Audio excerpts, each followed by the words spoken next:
E lash pa provuar se ishte shumë i madh për mua. Kjo ndodhi muajin e tretë të martesës sonë. Atyre ditëve ende ishim 2 banor e kthjellët të një apartamenti të vogël, duke mësuar rrugët e njëri tjetrit në heshtje. Sytë e tij blu ndodhnin mua gjatë natës dhe dorën e tij e ndjeja në bëryllin tim kur ecnim. Ishim në atë fazë kur dashuria ndihej si një gjë e freskët që mund të prekje. Lexon përsëri atë libër? Pyeti një mbrëmje, duke u përkulur për të parë kopertinën e librit tim. Ishte një roman i vjetër me faqet e verdha nga mosha. Po, u përgjigja duke e hedhur një vështrim për herë të 10. Çfarë të pëlqen kaq shumë te ai? Ai u ul pranë meje, duke i dhënë erën e tij të njohur të sapunit dhe diçka e tjetër që ishte thjesht e tij. Personazhi kryesor, u përgjigja, duke mbyllur librin. Ai pret. Ka diçka që do, por pret, derisa çdo ditë e pritjes bëhet pjesë e kënaqësisë. Adam buzëqeshi. Ai kishte atë buzëqeshje që i jepte fytyrës së tij serioze një ndriçim të papritur. Ti po bën një metaforë.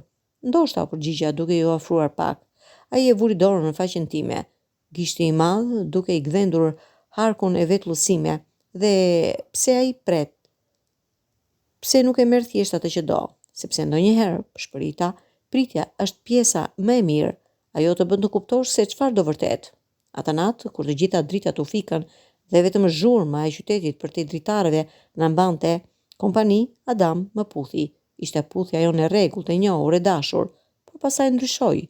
Jam gati për shpëriti kundër buzëve të mia, gati për të prishur pritjen. Nuk e kuptova menjëherë, derisa dora e tij u rrshqit poshtë barkut tim, duke ndaluar në hijen time, dhe pastaj më poshtë. Adam shpërita, por fjala më doli si një pranim. Ti ke pasur të drejtë, vazhdoi ai, buzët e tij duke lëvizur përgjatë qafës sime. Pritja ishte e bukur, por unë s'mund të pres më.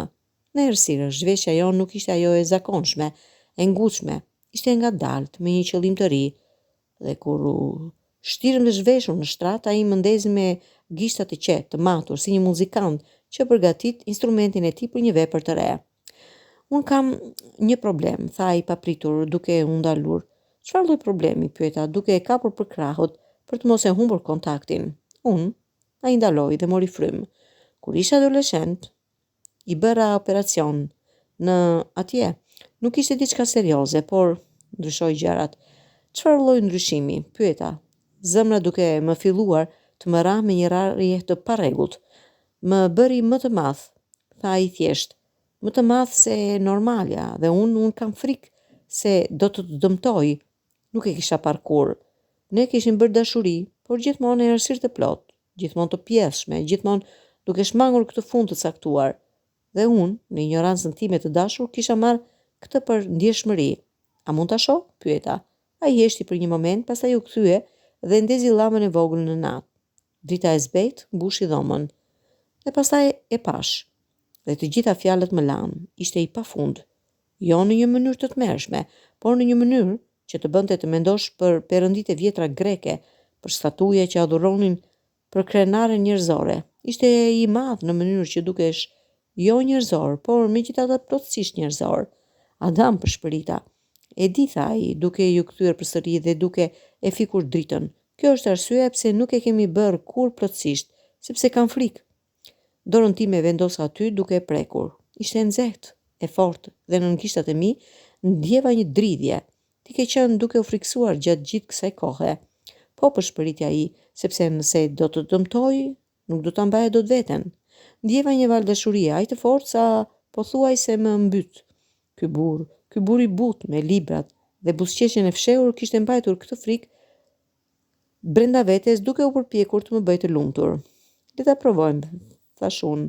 Jo, u përgjigja ai menjëherë. Nëse të dëmtoj, nuk do të më dëmtosh. E ndërpreva, sepse ne do ta bëjmë këtë së bashku dhe unë do të them nëse duhet të ndalojmë. Ai heshti për një kohë të gjatë në errësirë, pastaj ti je më e guximshme se unë. Jo, përgjigja, duke tërhequr përsëri pranë meje. Thjesht të dua më shumë se sa ka frikë. Procesi ishte i ngadalt. Ai e përdori lubrifikantin me një kujdes që tregonte vite mendimi për këtë moment. Dorën e tij më përgatitën me një durim që më bëri të qaja në heshtje, dhe kur ai filloi të hyjë brenda, e ndjeva madhësinë jo si një kërcënim, por si një presion i butë, i pandalshëm. Atë dhënë, pyeti ai pas çdo centimetri të vogël. Jo, po shpërita, megjithëse ndjeva një shtrirje që nuk kisha përjetuar kur më parë. Vazhdo. Kur ai ishte pak më shumë se gjysma e brenda, ndjeva një ndalim. Trupi im nuk lëvizi më. Kufiri ishte arritur. Kjo është aq larg sa mund të shkojë, i tha i zëri i tij i sforcuar nga përpjekja për vetë kontroll. Nuk dua të të dëmtoj. Prit, Pëshpërita, duke marrë frymë thellë. Thjesht më jep një moment. Në errësirë me trupin e tij i palëvishëm brenda timit ndjeva diçka të çuditshme. Nuk ishte dhimbje, ishte plotësi, një plotësi kaq e madhe sa të ndjente se çdo zbrasti ishte mbushur dhe në atë plotësi lindi një ndjesi e re. Tani, Pëshpërita, ai lëvizi një lëvizje vogël, e matur, dhe pastaj një tjetër. Dhe me çdo lëvizje trupi im u përshtat, muskujt u relaksuan, duke hapur rrugë ku mendoja se nuk kishte rrugë. O Zot, Pëshpëriti Adam, duke u përkullur mbi mua, ti je e pabesueshme. Por unë nuk isha e pabesueshme, isha vetëm një grua që po zbulonte se kapaciteti i dashurisë fizike ishte vetëm një metaforë për kapacitetin e dashurisë në përgjithësi, i pafund, i pandalshëm, duke u zgjeruar për të përshtatur atë që vjen. Kur ritmi i tij u rit, ndjeva diçka të çuditshme. Nuk ishte vetëm kënaqësia fizike, ishte një ndjenjë thellë e arritjes, si të kisha kapërcyer një pengesë që nuk e dija që ekzistonte.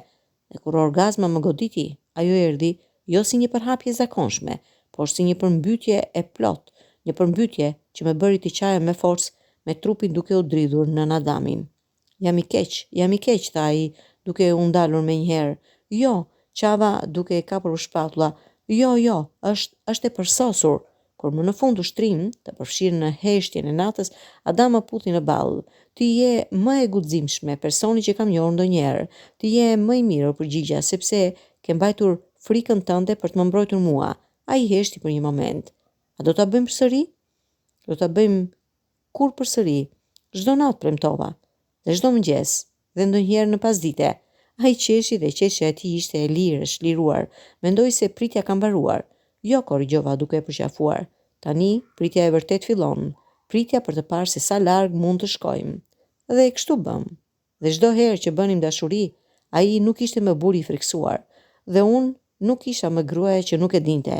Ishim dy eksplorues në një territor të ri, duke zbuluar se kufijt mund të zhvendoseshin, se trupet mund të përshtateshin dhe se dashuria kur i lejohej të ishte plot, ishte më e madhe se çdo frikë, më e madhe se çdo pengesë fizike, sepse në fund, çfarë kishim zbuluar atë natë, nuk ishte vetëm se unë mund të përshtatesha me madhësinë e tij, ishte se dashuria jon ishte më e madhe se çdo ndryshim fizik.